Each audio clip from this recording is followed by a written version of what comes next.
Speaker number 2, Glenn Knudson, an Indian legend.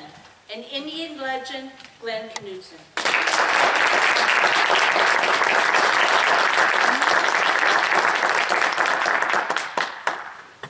Madam Contest Chair, fellow Toastmasters, and welcome guests. Years and years ago, the Kickapoo Indians lived in the foothills of the Superstition Mountains.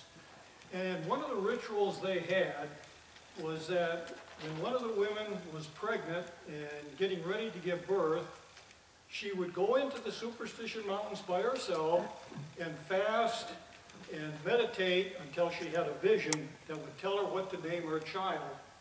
And so it was that Running Deer, when she was close to giving birth, went into the Superstition Mountains.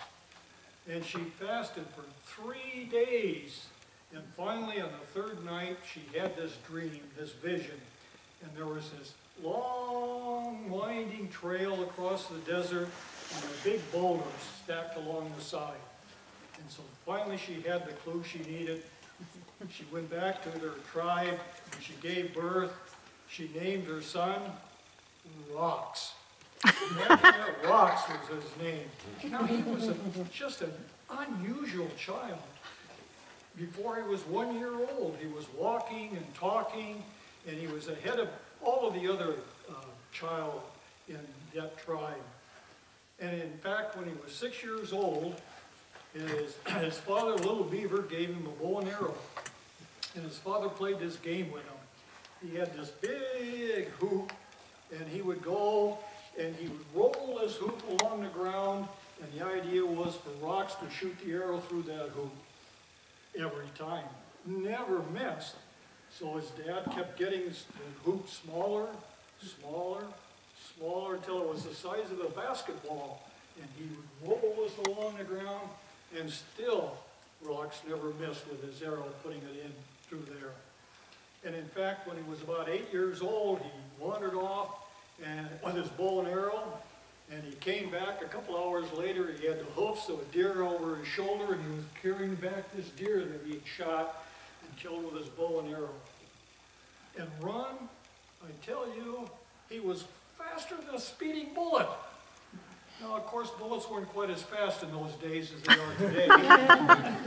But even so, by the time he was 10, 11 years old, he entered all of the foot races, and he never lost. Didn't care how old or how strong his competitors were, he always won every race. And it wasn't just the physical aspect of it, he was also smart. I mean, he had the wisdom of Solomon, and he could speak just as good as Winston Churchill. And not only that, I forgot to mention that riding horses.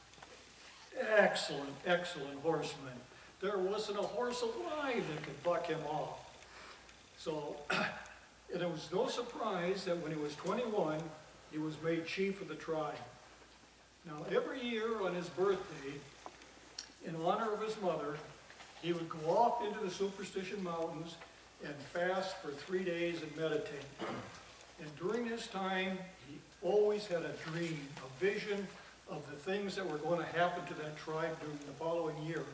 So when he came back to the tribe, he was able to prepare all of the members of whatever was coming, whether it was good or bad. He could get them prepared for it. On his 30th birthday, off to the mountains to meditate.